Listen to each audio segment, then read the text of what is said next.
قریب کر دیتی ہے۔ دعا مسلمان میں عقیدہ توحید پختہ کرتی ہے، اور دعا اس دولت کا نام ہے جو صرف مومن کے پاس ہے، کافر کے پاس نہیں۔ نبی پاک علیہ السلام نے فرمایا الدعاء صلاح المومن، دعا مومن کا ہتھیار ہے، کافر کے پاس یہ ہتھیار نہیں ہے۔ مومن جب اپنے مالک کے حضور دعا مانگتا ہے نا، دنیا میں آپ کسی سے زیادہ مانگے تو وہ ناراض ہو جاتا ہے، وہ کہتا ہے بھائی تو نے تو کام بنا لیا ہے، کل بھی دیا تھا، پرسوں بھی دیا تھا، روز روز تجھے کون دے؟ میرے نبی پاک علیہ السلام نے فرمایا جو اپنے رب سے زیادہ مانگتا ہے رب اس سے زیادہ راضی ہوتا ہے، زیادہ راضی ہوتا ہے۔ اب دعا مخصوص اوقات نہیں دعا کے، فرمایا اذا دعان، جب بھی دعا مانگو گے تمہارا رب تمہاری دعا کو، جب بھی دعا، تو دعا کرتے رہنا چاہیے، ہر وقت دعا میں بندہ شامل رہے، اللہ کے ذکر میں شامل۔ یہ جو قرآن مجید نے کہا نا یا ایھا الذین آمنوا اذکروا اللہ ذکرا کثیرا، اے ایمان والو اپنے رب کا ذکر کثرت سے کرو، وسبحوہ بکرۃ واصیلا، اور صبح و شام اسی کی پاکی بیان کرو۔ تو اس سے مراد یہ نہیں ہے کہ تسبیح لے کے سارا دن مسجد میں بیٹھے رہو اور کام کوئی نہ کرو، بلکہ اس کا مطلب یہ ہے کہ روٹی شروع کرو تو اللہ کے نام سے، اختتام کرو تو اللہ کے نام، سو جاؤ تو رب کا نام لے کے، سویرے اٹھو تو اللہ کا نام لے کے، جب تمہیں کوئی چیز اچھی لگے تو ماشاءاللہ کہو، جب کوئی مصیبت آئے تو کہو انا للہ و انا الیہ راجعون۔ تو سارا دن اللہ کا ذکر جاری رہے گا۔ نبی پاک صلی اللہ علیہ وسلم نے مسلمان کو ایک دوسرے سے ملنے کا طریقہ بتایا۔ مصیبت آئے تو کیا کہنا ہے؟ صرف فوتگی پہ نہیں کہنا، اس کی وضاحت کر دو۔ کوئی بھی الذین اذا اصابتہم مصیبہ، جب بھی کوئی مصیبت آئے، اللہ کے بندے کہتے ہیں ہم اللہ کی طرف سے آئے ہیں اور اللہ کی طرف ہی ہم نے لوٹ جانا۔ تو میرے عزیز ہر وقت اللہ کا ذکر جاری رہے گا، ہر وقت زبان پہ رب کریم کا۔ دیکھیں نا نبی پاک علیہ السلام نے ہمیں ملاقات کا طریقہ بتایا۔ ایک صحابی آئے تو انہوں نے آ کے کہا السلام علیکم، نبی پاک علیہ السلام نے فرمایا رب تعالیٰ نے اسے 10 نیکیاں عطا فرمائی ہیں۔ دوسرے آئے تو انہوں نے کہا السلام علیکم ورحمۃ اللہ، تو محبوب فرمانے لگے، امام بہقی نے اس کو لکھا ہے، محبوب فرمانے لگے رب کریم نے اسے 20 نیکیاں عطا فرمائی۔ ایک اور آئے، عرض کیا السلام علیکم ورحمۃ اللہ وبرکاتہ، محبوب فرمانے لگے اللہ نے اسے 30 نیکیاں عطا فرمائی۔ اچھا اس کا مطلب کیا ہے؟ السلام علیکم، تم پر سلامتی ہو، سادہ ترجمہ یہ ہے کہ تم سلامت رہو، تم سلامت رہو، ورحمۃ اللہ وبرکاتہ، تم پر اللہ کی رحمت بھی ہو اور اس کی برکتیں بھی ہو۔ وہ کیا کہتا ہے؟ وہ کہتا ہے وعلیکم السلام، تم پر بھی سلامتی ہو، ورحمۃ اللہ وبرکاتہ، اللہ کی رحمت ہو اور اس کی۔ یہ جو مسنون دعائیں ہیں نا، جو حضور نے ہمیں دعائیں سکھائی ہر موقع پہ، ان کا کمال دیکھیے۔ اب ایک مسلمان نے آتے کہا السلام علیکم، اس کا مطلب کیا ہے؟ تم پر۔ اب وہ جھگڑا کرے گا اسے مارے گا، اس کا مال چھینے گا؟ اس نے تو آتے ہی کہا ہے تم پر سلامتی ہو۔ تو جو سلامتی کی دعا دینے والے ہیں وہ جیب تھوڑی کاٹیں گے، وہ غبن تھوڑی کریں گے، ڈاکہ تھوڑا ڈالیں گے۔ اسلام نے لفظ ہی وہ سکھایا ہے کہ فرمایا جب تم نے ملنا ہے تو تم نے دعائیں کرنی ہیں ایک دوسرے کے لیے۔ اب ہمارے ہاں نئے نئے لفظ آ گئے، ٹیلی فون اٹھایا تو کہا ہیلو، اس کا کیا ترجمہ ہے؟ کون ہے، اس کا کیا ترجمہ ہے؟ جی جناب، اس کا کیا مطلب؟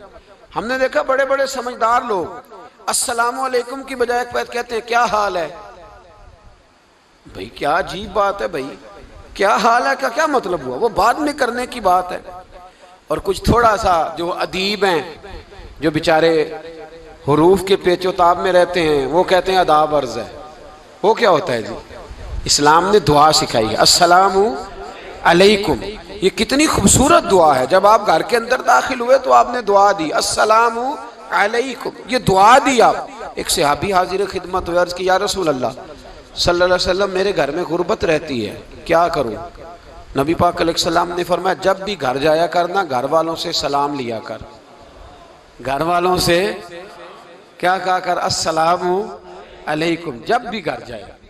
یعنی گھر آیا، اب گھر والوں نے بتایا کہ ماچس کی ڈبیا تو لے آؤ، اب یہ دکان کونے پہ تھی گھر والے پہ، وہاں سے ماچس کی ڈبیا لے کے واپس گیا تو کہنے لگا السلام علیکم. پھر گھر والوں نے کہا ہو بتانا یاد ہی نہیں رہا، چینی بھی ختم ہو گئی ہے. تو یہ پھر گیا چینی لینے، لوٹ کے آیا تو کیا کہا؟ جب اللہ چاہتا ہے تو کہے، جب اللہ کے رسول چاہتے ہیں تو کہے. اس کا ترجمہ یہ ہے کہ تو کہہ، تو سلام لے. اللہ رسول چاہ رہے ہیں کہ تو سلام لے تاکہ تیرے گھر میں سلامتیاں ڈال دی جائیں. تو فرمایا سلام لینی ہے تو نے، اور ساتھ تو نے اس طرح کرنا ہے کہ 3 دفعہ سورۃ اخلاص کو پڑھنا ہے. امام قرطبی نے اس کو لکھا ہے. اس نے کہا حضور غربت بڑی ہے. غربت بڑی ہے تو کہ وظیفہ بتائیں. فرمایا جب بھی گھر جاؤ سلام لو اور 3 دفعہ سورۃ اخلاص پڑھو. وہ صحابی کہتے ہیں میں پکا ہو گیا. اب وہ کچھ دنوں کے بعد، کچھ عرصے کے بعد، کچھ مہینوں کے بعد واپس آئے تو صحابہ کرام علیہم رضوان فرماتے ہیں ہماری خواہش تھی کہ یہ کچھ بیان کرے، اب بتائے جو وظیفہ لے کے گیا تھا اس کا رزلٹ کیا نکلا.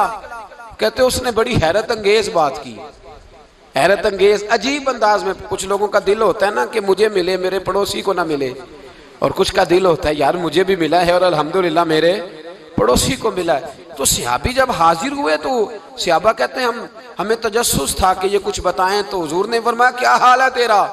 کہا یا رسول اللہ کمال ہی ہو گئی ہے حضور، میں جب بھی گھر جاتا ہوں سلام لیتا ہوں اور 3 دفعہ سورۃ اخلاص پڑھتا ہوں. میں تو امیر ہو ہی گیا ہوں، میرے تو ہمسائے بھی امیر ہو گئے. کتنا پیارا ہے یہ جملہ، کتنا حسن ہے. اتنا اچھا لفظ کسی اور کے پاس ہے ہی نہیں جو الفاظ ہمیں ہمارے رسول نے عطا فرمایا. اس کو اپنائیے، اس کو اپنائیے.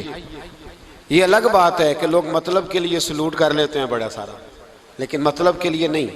جس کو جانے اس سے بھی سلام لیں، جس مسلمان کو نہیں جانتے اس سے بھی. تو نبی پاک نے ہمیں مسنون دعائیں سکھائیں. رات کو جب سونے لگیں اللہ کے رسول صلی اللہ علیہ وسلم نے ہمیں دعا سکھائی. حضور نے فرمایا جب سونے لگو تو مسلم شریف میں فرمایا تم نے یہ دعا پڑھنی اللہم باسمک اموت و احیا. تم نے کہنا اے اللہ میں تیرے نام پر مرتا ہوں اور تیرے نام پر جیتا ہوں. نبی پاک صلی اللہ علیہ وسلم نے ایک حدیث میں فرمایا کہ یہ جو نیند ہے نا یہ موت کی چھوٹی بہن ہے، یہ موت کا ایک حصہ ہے. جس طرح انسان سو جائے تو کوئی خبر نہیں ہوتی کیا ہو رہا ہے، بالکل وہ اٹھا ہے تو اس نے کہا ہو یہ کیا ہوا. سو جاتا ہے نا آدمی، اسے خبر نہیں ہوتی. اوہو میں نے تو 11 بجے اٹھنا تھا، یہ تو 3 بج گئے. اب اسے خبر نہ رہی. سوتے ہوئے لوگ چوری کر لیتے ہیں. بلکہ اس طرح بھی ہوتا ہے کہ آدمی نے گکھڑ اترنا تھا، وہ پنڈی سے آ رہا تھا لیکن وہ سویا ہوا تھا. آنکھ تب کھلی جب کاموں کی آ گیا تھا. اب اس کا اس پر زور تو فرمایا کیا پتا اب تو کھل گئی کاموں کی، جا کے لاہور جا کے کسی جگہ پہنچ کے تو یہ بھی ممکن ہے کہ کھلے ہی نہ، نیند ہی موت کا سبب بن جائے. تو کہہ کے سو کہ یا اللہ تیرے نام پہ سو رہا ہوں. اللہ کس نام پہ سو رہا ہوں؟ یار اگر ہم ان دعاؤں کا حسن سمجھے، مطلب اللہم باسمک اموت و احیا، یا اللہ میں تیرے نام پہ سوتا ہوں اور تیرے نام پر اٹھتا ہوں. گویا کہہ رہا یا اللہ میری نیند بھی تیرے فضل سے ہی ہے، اور اگر آنکھ کھل جائے تو وہ بھی تیرے فضل سے ہی ہے. کتنا اعلیٰ نبی پاک علیہ السلام نے انداز سکھایا. اور پھر بخاری شریف میں حدیث موجود ہے، فرمایا جب اٹھو تو کہو الحمدللہ الذی احیانا احیانا بعد ما اماتنا والیہ النشور. فرمایا جب تم سو کے اٹھو تو پھر کہو اے اللہ ساری تعریفیں تیرے لیے، تمام تعریفیں جس نے ہمیں موت کے بعد حیات دی. موت کے بعد فرمایا احیانا بعد ما اماتنا، ہمیں مرنے کے بعد گویا اللہ کا شکر ادا کر کے آنکھ کھل گئی. دیکھیں کس طرح اسلام مسلمان کو اللہ کے ساتھ جوڑتا ہے. فرمایا شکر کر، آنکھ کھل گئی. کہ یا اللہ تیرا شکر ہے تو نے موت کے بعد ہمیں دوبارہ حیات عطا فرمائی، یہ شکر ادا کرو. گویا تم یہ نہ کہنا کہ میں اٹھ گیا ہوں تو میرا کمال ہے، یا یہ نہ سمجھنا میں اٹھ گیا ہوں تو میں بڑا پابند ہوں، جب میں ارادہ کر لوں کہ میں نے 11 بجے اٹھنا ہے تو پھر میں اٹھ جاتا ہوں.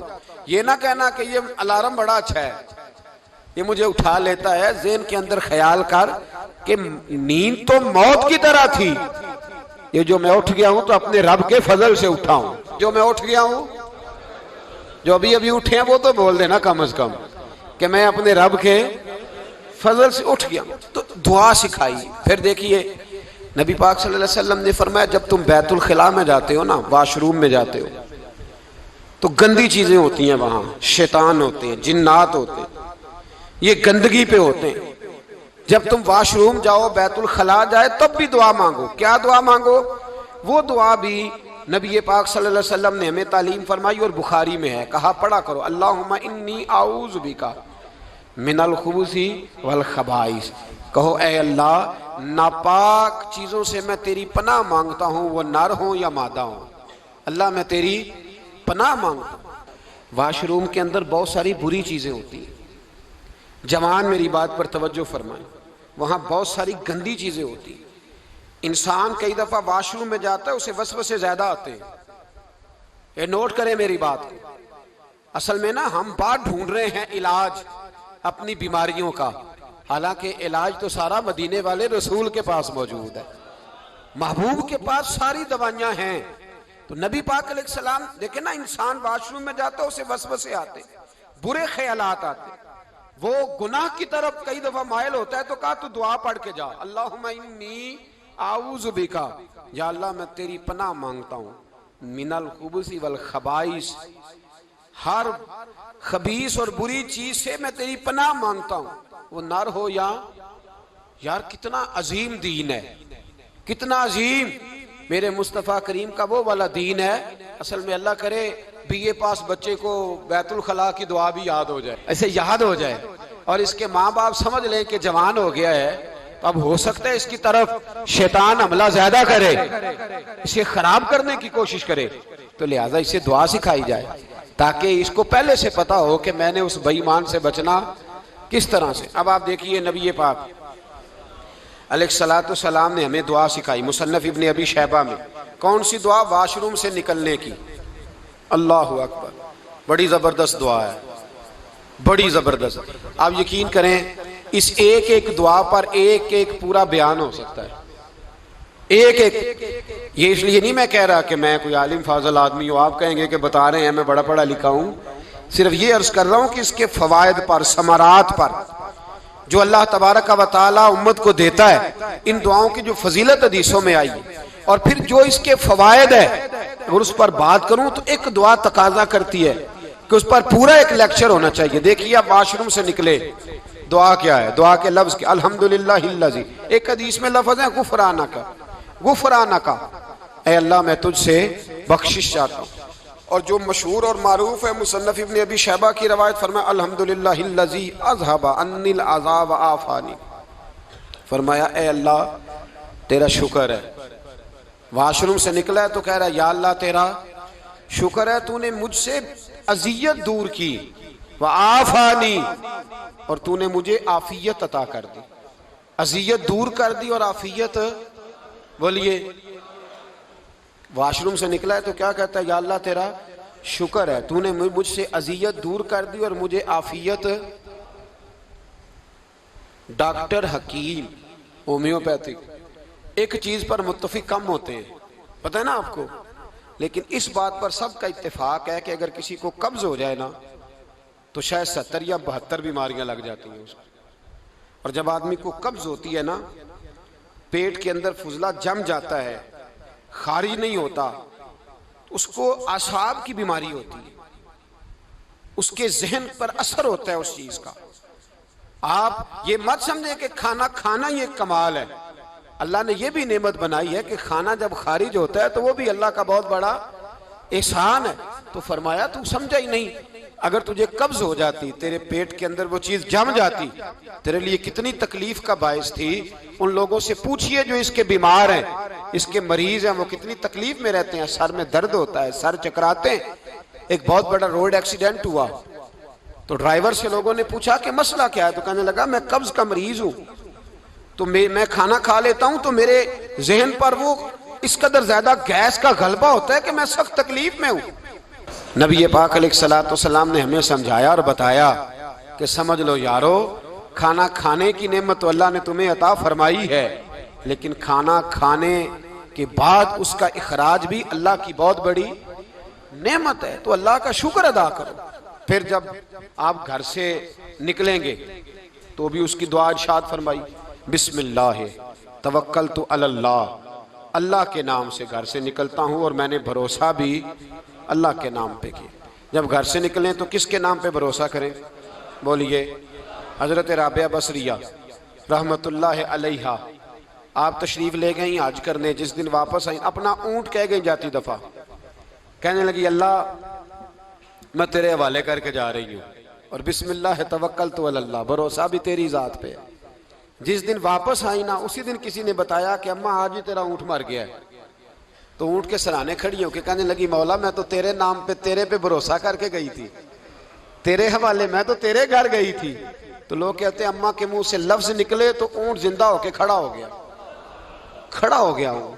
تو اماں کہنے لگی نہیں تمہیں ہی غلطی لگی ہے، مرا ہی نہیں تھا، پہلے سے ہی موجود تھا، وہ اپنی کرامت بھی نہیں ظاہر ہونے دی۔ تو بھائی گھر سے نکلیں تو کس لفظ پر کہ یا اللہ میں تیرے بھروسے پہ نکل رہا ہوں، میں اس کے دو فائدے ہوں گے، ایک تو آپ اللہ کی امان میں جا رہے ہیں، اللہ کی امان میں آ رہے ہیں، اور دوسرا جس گھر کو آپ چھوڑ کے جا رہے ہیں اسے بھی اللہ کی امان میں دے کے جائیں۔